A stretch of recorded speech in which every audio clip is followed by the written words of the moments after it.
Welcome to Where Parents Talk. My name is Lianne Castelino. Our guest today is a child and adolescent mental health clinician and a licensed independent clinical social worker. Anna Housley Juster is also an early childhood education consultant who began her career as a teacher.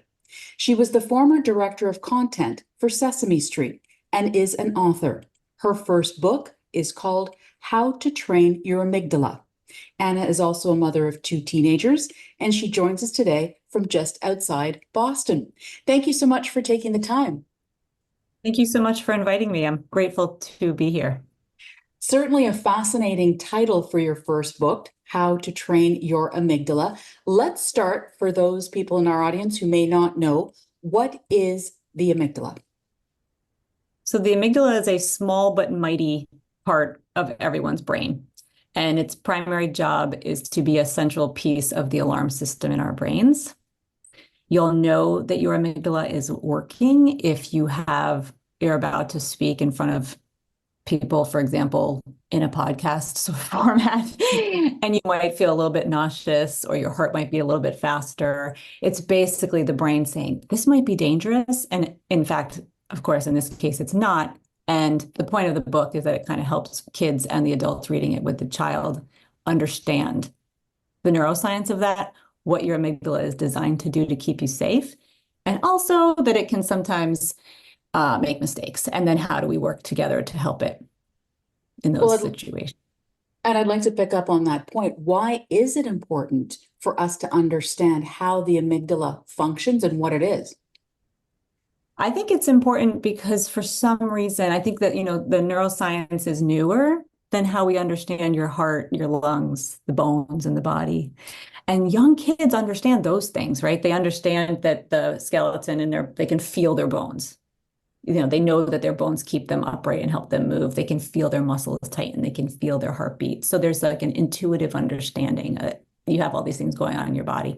I think it's really important that as the science catches up with human evolution and as like daily practitioners and parents and teachers catch up with the science, that we give kids the language to understand not just what happens in their bodies, but what happens in their brains, which is where what happens in their bodies starts, right? So we can help them understand that behaviors don't come out of nowhere and their feelings have a origin in the brain. And really young kids can use this vocabulary. I often say, the word amygdala is fun to say. That's one reason I featured this as the character in the book. And young kids can say it. I mean, I have 3 and 4-year-olds I've worked with that can say to their parents, my amygdala is doing jumping jacks right now, or my amygdala is really charged up. And the parent says, what did you just say? And then the parents are using the words too, but it's not any more complex to say than the word rectangle or any number of words that we teach young kids. I think it's just that adults have to get comfortable with it first. Definitely. Now, knowing what the amygdala is and understanding how to train it so you're using it optimally are two different things. So how do you go about explaining that to a child, certainly at different ages and stages of childhood? And also, what do you think parents need to understand about the importance of training your amygdala? Some of the feedback I've been getting about the book is that people buy it for young kids because it's a picture book, right? So it's for 4 to 8-year-olds. I've read it in my practice with kids as old as 11 or 12, depending on what they'll be interested in and do. But what people are saying is that as the adult who buys the book, they now understand more about what's happening in their own brain and body.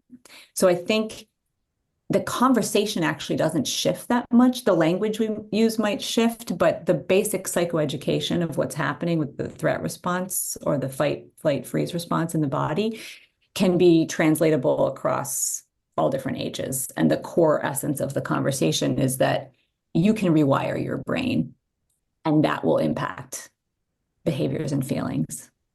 And so that we all have more control over this response than we think that we might. So I think that's the primary lesson learned in reading the book, especially if a child and an adult read it together and then co-regulate and practice the skills that are introduced throughout the narrative. As a practicing clinician in this space with respect to children and adolescents, what concerns you most as you see your patients and their families and potentially their parents coming in with, anxiety as something that they're struggling with? What are you seeing in terms of trends, and what gives you pause?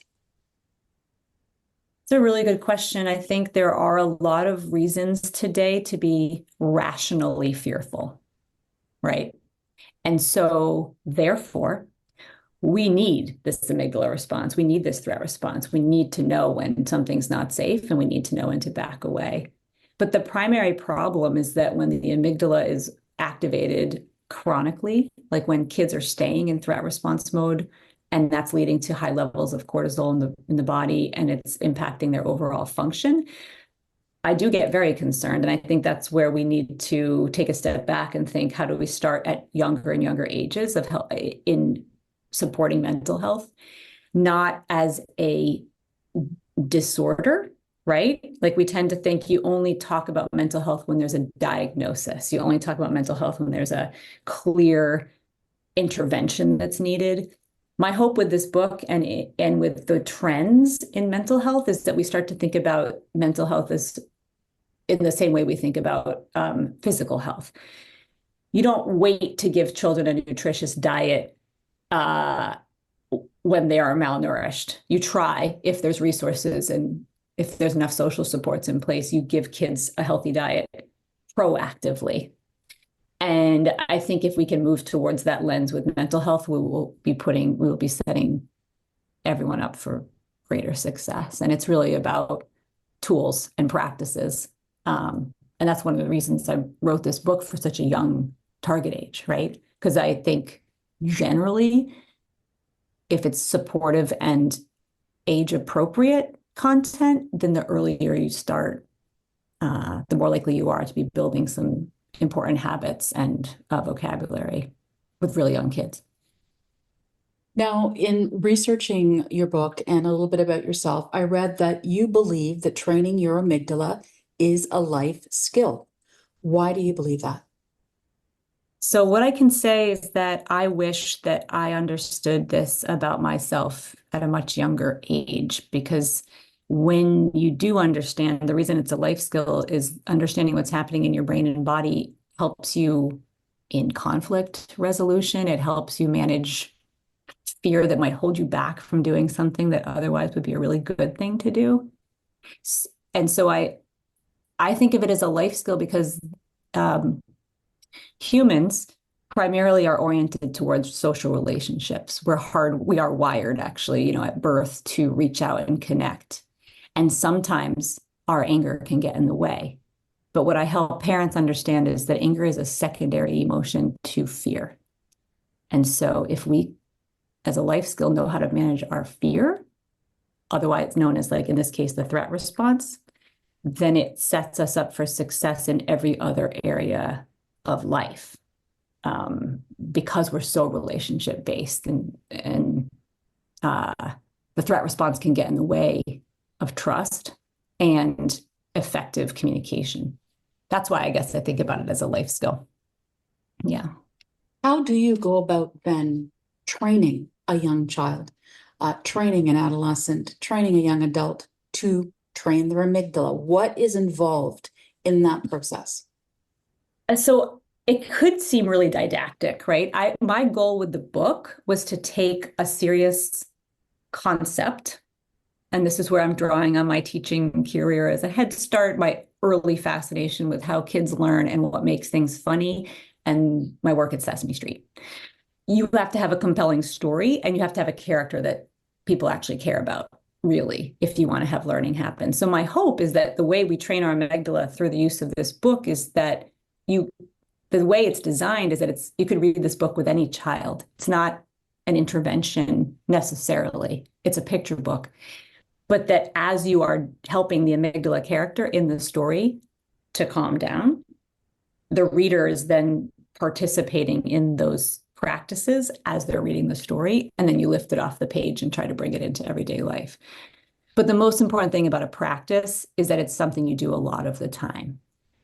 So any parent who has tried to offer the strategy, just take a deep breath, to a child who is already in major fight, flight, freeze response and already has these hormones running through their body and is in sort of panic mode, I would say, strong emotional mode, it can backfire. Because if you've never offered that strategy when the brain was calm, it can feel even more threatening. You don't see this that I see, like how can you offer me a breathing strategy? Like I see only danger and you're being so calm. That can actually be pretty threatening. So you have to practice, as with anything else, the skills so that when there is a need, you can access the skills. And so I think of it as sort of a daily practice. And I am going to say right now that I will say this as a parent, as an educator, as a human in the world, it's never perfect. I mean, I talk to kids all day long about trying to calm that threat response. I lose my temper. I get stuck in traffic. It's Massachusetts. It's Boston. Everybody does. But in the moment, if you can recognize, oh, I'm mad at that person who just cut me off because my brain thinks they're a lion charging at me. That's why my heart is racing. And that's why I feel like I'm ready to do something about it, except I'm in my car stuck here and I'm not going to do anything about it. It's about tuning into that process and then the practice of slowing it down, using other areas of the brain and the body's neurofeedback to the brain to be calm. It's really interesting as I'm listening to you describe it, Anna. What strikes me is that a lot of the parents who might pick up this book and read it to their kids probably aren't equipped themselves and have not trained their amygdala themselves. And this is like an ongoing pursuit for some people, certainly. So then how can you proactively support your child as a parent to train how their brain and how they deal with anxiety? Well, so the first really big piece of good news is that it's never too late. We know about the ACEs studies. We know how many parents are parenting today with their own adverse experiences. And if you have had adverse experiences, you may have a more hyperactive threat response to protect yourself, right? If we needed the amygdala at some point and there's a memory formed there, the amygdala really does a good job with memory. And so we might have this challenge later managing our emotions. And that's understandable. So the first thing is, it's understandable. The second thing is, it is never too late to create new neural pathways. And it feels better when you do, because nobody likes to scream and yell. Generally, we don't love the feeling of that afterwards, even if it feels like what's happening in the moment warrants that reaction. So a lot of people are reading this book and saying, for the first time, I didn't know as an adult what was going on. That's okay. If you can tune into some of the strategies and beyond the strategies I'm offering in the book, think about how you calm yourself, because it's an individual process, and make it a practice. You are more likely then to be able to engage with your child in a way that is mindful and showing up. What do I mean by that? Like actively able to listen, able to be present in the situation and not in your own threat response mode, which would mean moving away from it because it's too hard, going into fight response because it feels really threatening, or freezing, which is only the third option there is, and kind of not knowing what to do with the emotion that your child is presenting. If both brains can be stabilized by the practice, that's where growth forward happens and new neural pathways are created in the context of an attachment, of an important relationship for both the parent and the child. So then what would you say to a parent who perhaps, like many of us, tend to be reactionary, right? Let's not worry about it if there's nothing to worry about yet. And being proactive is maybe not on the top of our list. What would you say to those parents about why the thrust and the theme of your book and training your brain from a young age on how to deal with, anxiety and stressful situations is important from a young age? I think with most things, if it's done in an age-appropriate way, you start earlier, it's better, right? Because you're building these habits of mind, basically, and habits in the body. So it's a physiological habit, it's a brain-based habit. And over time, that's helpful. But what I would say to a parent is, in the same way you want your child to know how to read, that's a really important skill. In the same way you want your child to learn math, which is a very important skill. And in the same way you might want your child to have friends or listen to you, etc. All of that kind of starts with this, right? Like it all starts with our ability to tolerate frustration, to interpret what's happening around us and make sense of that. If the threat response is always activated, it's very hard to learn anything, actually. So I think of it in a building block sort of way, as these are the fundamental skills. These are foundational skills for life that will then make a difference in the way that the child brings in information about the world, interprets it, and learns forever. Always, right? So I think it's important. I help parents understand. I do a lot of parent guidance when I'm working with a child. Because I don't think you can effectively do individual therapy with a very young child unless you are highly engaged with at least one adult that's in their lives. So I do a lot of parent guidance, and some of the work is psychoeducation. What's happening in your body when your child has not listened 10 times to you asking them to stop using the iPad? Because if you just keep yelling and they stay in threat response mode, both your brains are just stuck. So a lot of the work is actually that internal look, trying to figure out what's happening in the adult, and then figuring out what you want to bring to the situation that you're facing with your child. So along those lines, then, what are you seeing in terms of your patients with respect to the young people who are your patients and the toolkit or not that they may have access to when they're encountering a situation that may be anxiety producing? Like, are there trends that you're seeing in terms of what they're lacking or, along those lines of what they need to be able to access? I mean, I don't think we can have that conversation without mentioning the pandemic, because I do think that there were a lot of lagging skills coming out of essentially 2 years and then really trickling into like really 2 or 3 years of major uncertainty on top of anything that was happening before: food insecurity, stress in the home, a organic predisposition towards anxiety or depression or attention challenges. So I think it's sort of like a melting pot now of all of the things, right, that we're managing. And for really young kids, usually it is a disruption in a relationship that is part of the problem, right? I have a lot of kids that have an organic predisposition towards anxiety, but then maybe if they are stuck in a behavior pattern, they are internalizing, I'm a bad kid.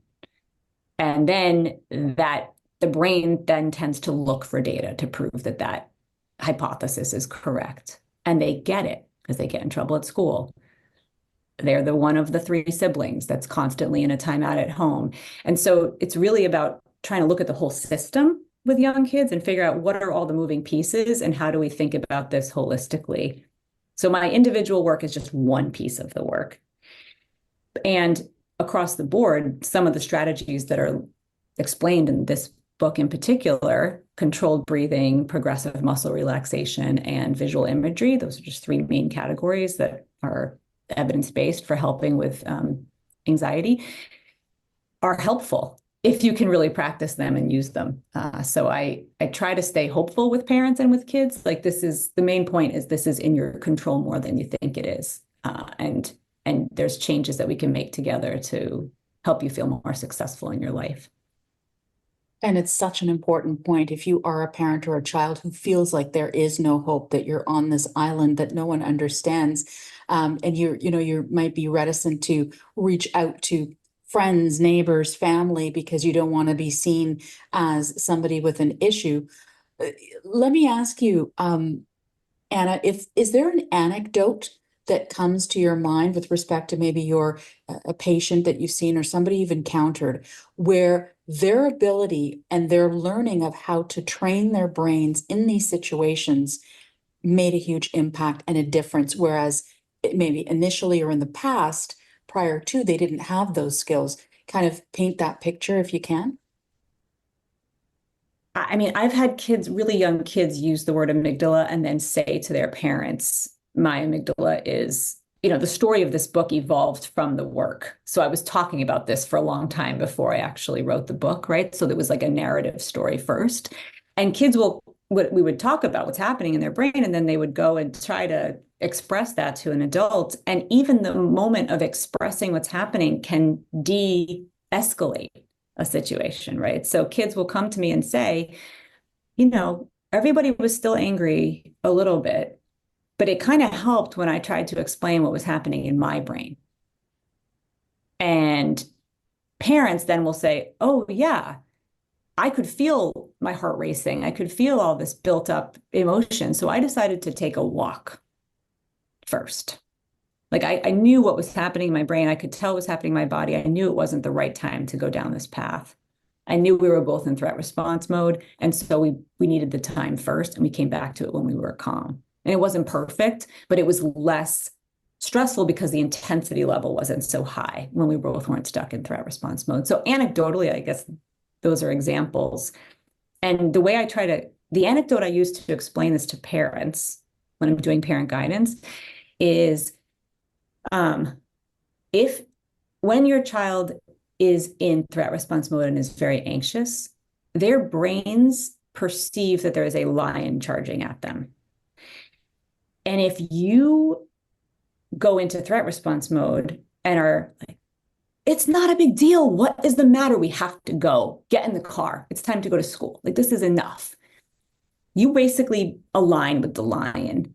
Now everything feels threatening and what's happened in you is you've gone into threat response mode. It's starting with feeling threatened because you need to get to work, and your child is saying they're not going to school. That's very threatening. So what comes out is anger, fight response, right? And the child is now frozen, maybe because now this is also. The other thing that can happen is that the parent can go all in on the emotion. Oh my gosh, you're right. I don't know if you can go to school today. It has been too hard. It's too stressful. Now the child's brain says, hold on, we're both going to get attacked by this lion. Like, we're both just sitting here sort of stuck in fear and sadness. And what kids need, I help adults understand, is balance of the two things. I can see that you're worried, and I'm confident we're going to be able to get through this together. That stabilizes the threat response in both brains. And it's really effective. So I generally just try to help parents understand that they can tune into their own emotions, figure out what they need first, and then figure out how to be calm enough to accurately understand what the child's need is that's driving whatever behavior is coming up. It's such a wonderful example that you provide because it's so relatable. You probably not find a parent on the planet who has not had that exact experience. Yes. Putting in my own hand. Yeah, for sure. So let me ask you, because you bring such a depth of knowledge and a variety of knowledge to this book, and to the writing of this book, when we're talking about your background as a teacher, your clinical background, your background as a parent, and seeing kids and families in different ways. Like, how did you go about drilling down to the key messages with all of that information that you have into this picture book? It's a really good question. Let's see. As a very young child, was going way back, only allowed to watch PBS. I had really strict viewing habits. And so as a result, I watched Sesame Street until I was like 11 or 12 years old, when all my other friends were watching Brady Bunch or Gilligan's Island or all these shows I wasn't allowed to watch. As a result, I managed to watch it long enough to understand the genius behind the two levels of humor. Like the parent, an adult, had to like it in order to watch it with a child, and that's what you wanted. You wanted connection. And has led me to how I engage with kids and think about learning. And so when I wrote the book, I wanted it to be something that an adult would tolerate, at least, like that there would be enough of little comedic moments, or wouldn't be too saccharine, that there'd be something that, so from a content and style standpoint, I think this book represents how I kind of think about how to engage people overall. And part of that starts with how long I watched Sesame Street as a child, and then my work there decades later. Also, I wanted it to be practical and tangible, and I wanted to pull the clinical relevance, but make it age appropriate. So when I was in graduate school studying cognitive behavioral therapy, which is considered one of the best frontline interventions for anxiety, I was taking the course as if it was going to be used with adults. And so I had to do a lot of work in figuring out how to translate the concepts for younger and younger kids. Then I was trained in trauma-focused cognitive behavioral therapy, which is evidence-based for 3 to 21-year-olds. So then I had this pulling of, like this is actually a really good way to think about this. This is how we actually understand how we can how we teach these strategies for younger and younger kids. And the core concepts, the psychoeducation piece, where you teach kids how their brain works and if they have had trauma, why their body and brain might respond differently following that time when the experience overwhelmed their brain's ability to cope. I've basically distilled some of that into the picture book. So the strategies that are learning about how your brain works, learning how your brain function is going to feel in your body and how the symptoms that are physiological show up.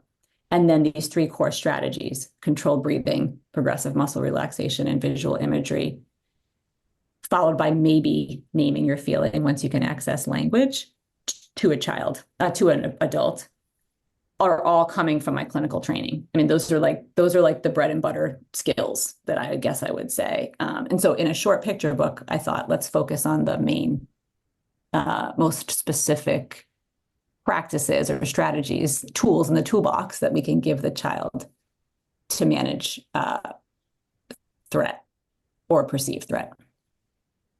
At what point then did you decide that this needed to be a book? It needed to be a picture book? Like, what was the tipping point for you to pursue writing your first book? So I do think in stories. Like I'm sort of my major undergrad was double majored in creative writing and writing and in child study with teaching certification. So I've been a writer in my head for a long time. And I had written for parents and was constantly working with writers in children's media. But this being my first time that I wrote the picture book, it actually evolved during COVID, when I was doing only telehealth with kids, and I was working with a child who was in her apartment with her cat. And she was like petting her cat in her lap as we were talking about how to calm the threat response, or train her amygdala in her brain. And we made this connection. Oh, it's kind of like the way you train your cat. If you're stroking your cat and being kind to it and calm, how's your cat going to act? And then if you're screaming at the cat and the cat is the cat's threat response is coming up, how's the cat going to be? And so that night I laid awake for hours. Everything was so strange during COVID, but I laid awake thinking, like, that's the hook, right? Like how do you train your amygdala? And then I thought, how do we make it interesting, like so that it develops as a narrative, which led to the idea that the amygdala would be a character that's proud and overzealous and like ready to protect, and then makes a mistake halfway through the book and needs to ask the reader for help to train it. And that's how it all started. What would you like parents and kids, your target audience of kids, but maybe also parents, as you mentioned earlier, what would you like them to take away from this book? I hope that we are working towards a time when the word amygdala and the understanding of brain function, this is the usual suspect, but the whole understanding of how our behaviors and feelings start in our brains becomes part of equitable, common language. So what I mean by that is I hope that the science doesn't stay up here inaccessible. I want kids all over the world to have access to the understanding that of how their brain works, and that they have a lot of control actually, and that they don't have to just feel like they're spinning, where these things are just happening to me. And so a lot of life is out of our control, depending on our circumstances. The part that's in our control is where we usually manage anxiety. And so I just really want this to be a conversation so we don't stop teaching kids about their bodies at the collarbone, and that we work up and help kids understand, because I think there's agency and power in that understanding.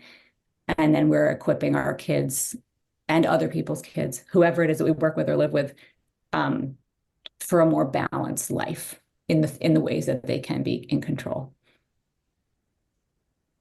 Anna Housley Juster, author of How to Train Your Amygdala, as well as child and adolescent mental health clinician.